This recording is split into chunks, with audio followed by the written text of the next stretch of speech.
Alright, so we're just coming off of 2 nickel box hunts that produced buffaloes. I don't know if we're going to top that, but you know what?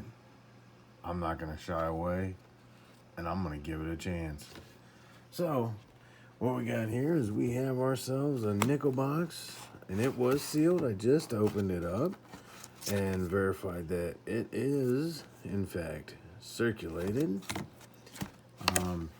There are 50 in here. For some reason, these boxes have been coming undone here at the corner, and the rolls are falling down in them weird. But anyway, it is a nickel box, and it's from Consumers National Bank as always for me.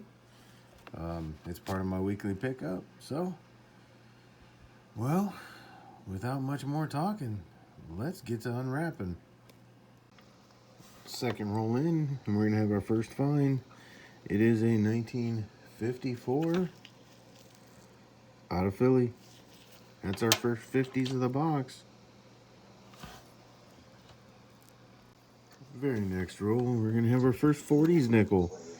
1948 out of Philly. We'll add it to the collection. Next roll up, held a 1941 out of Philly. We're on the board with an early 40s. Next roll, we got another 1950s. This one's a 55. And it's out of Denver, unfortunately, so it is not the semi-key date. But it's another 50s nickel. And we're going to add it to the collection right there. All right, roll 8. That's going to give us a 1957. And it is rolling away out of Philly. So we're going to add it to the collection right there. 10 rolls in, and we're going to have 2 finds in this one. We got a 1947 out of Philly, and we have another 1955. This one's Denver. Unfortunately, not the semi-key date, but we'll add it to the collection.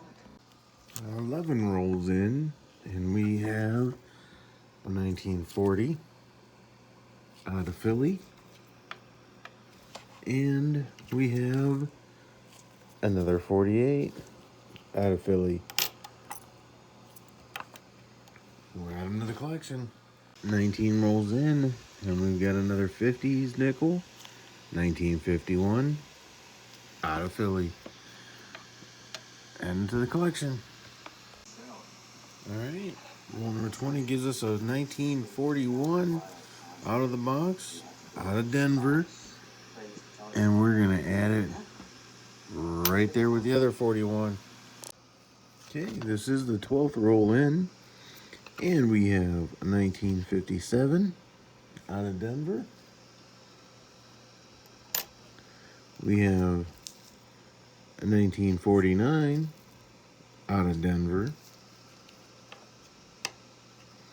And we have a very nice looking 1957 also out of Denver. I'm pretty sure this one's definitely going to upgrade the book.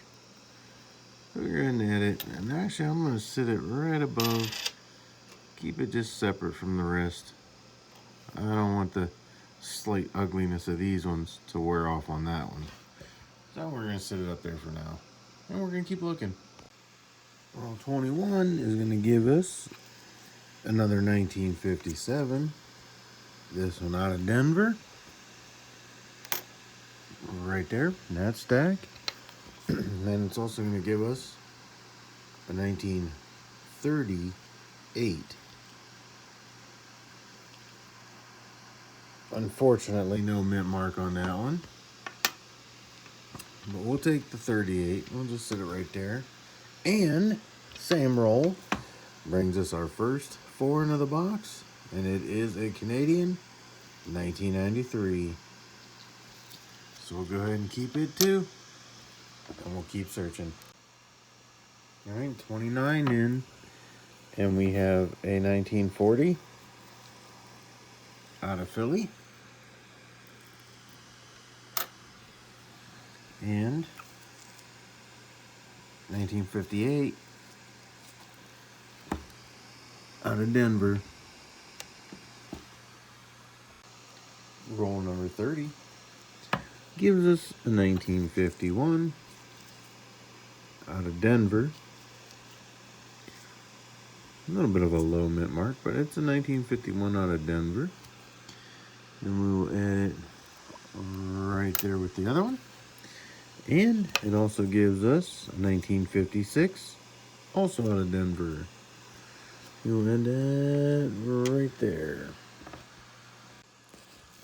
All right, roll 38 brings us 1948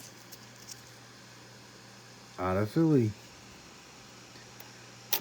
And it also gives us a 1957 out of Denver. Roll 42 is going to bring us a 1941 out of Philly. Next roll is going to give us another good one. This one's a 1948 S Mint.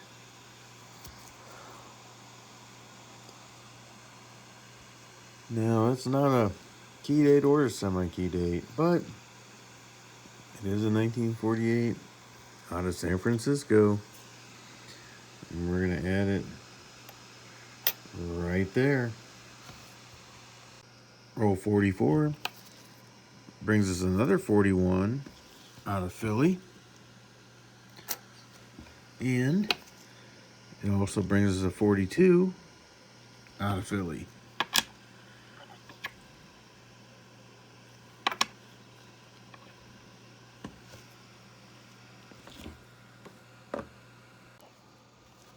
Roll 13 is going to bring us a 1957 out of Denver. That's another one. One to the pile. All right, 15 rolls in, and we get a 1954 out of Philly to add to the collection. Right there it goes. Here we are, 22 rolls in, and guess what? If I have things written down correctly, this is a 1938. It's a little slick, but sorry, it might help if I actually put that in the camera. 1938, and I was shocked because I flipped it over and it has an S mint mark. So if I'm not mistaken, a 1938 with an S mint mark is considered a key date. So I believe I just came across the key date nickel in a circulated box. So I'm pretty excited. I'm going to go ahead and add it to the collection. Right there.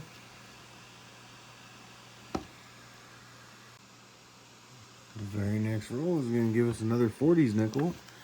This one's 1941 out of Philly. Roll 17 is going to give us another 50 nickel, 1953 out of Philly. We'll add it right there to the collection and keep on hunting. Okay, here we are, halfway through the box. Roll number 25, and we have a 1947 out of Philly. We have a 1959 out of Denver. And we have a 1941 out of Philly. We'll add that right there. And we'll keep going. The very next roll gives us a 1952. Also out of San Francisco. I'm not sure what's happening here in the second half of this box. But another San Francisco? Well, we'll add it right there. Even though it's worn, I'm still getting excited to see what's coming up. Roll 33 is going to bring us another 1930s. And it is a 39 out of Philly.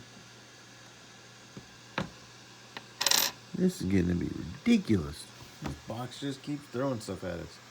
Too bad we got this big gap with no silver.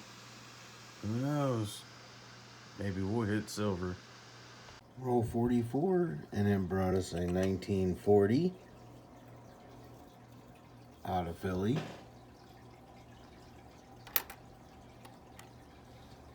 And it also brought us our second foreign of the box. 5 cents. From the Commonwealth of the Bahamas. It's a 2000. So we'll go ahead and add it to the finds. Okay, roll 45 had 2 more finds in it. We have a 1954 out of San Francisco. We gotta love them San Franciscos. And we got a 1957 out of Denver. Another 50s nickel, 59 out of Denver. Roll 46 was a good one. We got a 1953 out of Denver. And we got a Buffalo. You can't really see it. I did nicodate it. And I managed to pull a 1931 date off of it. I don't know how. This thing is smooth. And I definitely will not be getting a mint mark if there is one. Because I can't even see the 5 cents. I did not nicodate the back. I figured there was no point. We weren't going to get anything. So, 1931.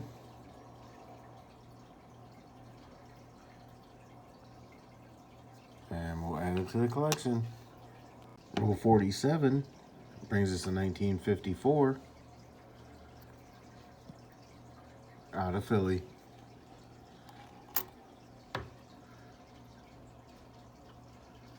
Roll 50 brings us to 1958 out of Denver. Alright, time for a recap. Good, and we can ignore that stack. That's all. Some 2004s I wanted to go through, look for some doubling there, the double die. 1964s, I always check the back of those for the E plurid des. The B looks like a D in unum.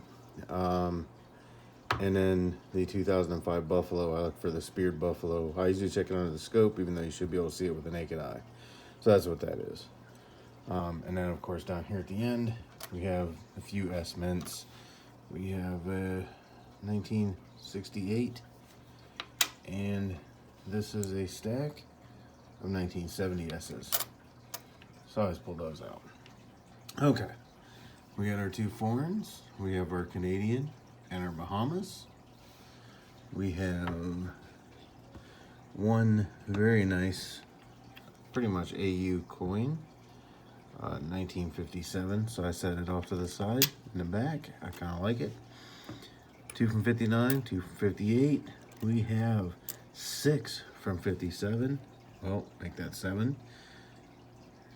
We have 1 56, 2 from 55, 4 54s, 2 53s, a 52, 2 51s. And then over here we have a 49, 4 48s, 2 47s, no silver in this box, unfortunately. A 42. We have 6 41s, 3 40s, a 39, and 2 38s. That was it for this box. Well, if you would, give me a thumbs up down below, hit the subscribe button, hit the bell notification so you don't miss any of the upcoming videos, any of the upcoming hunts, magnet fishing, whatever it might be. So, other than that, I just want to say thanks for watching and get your hobby on.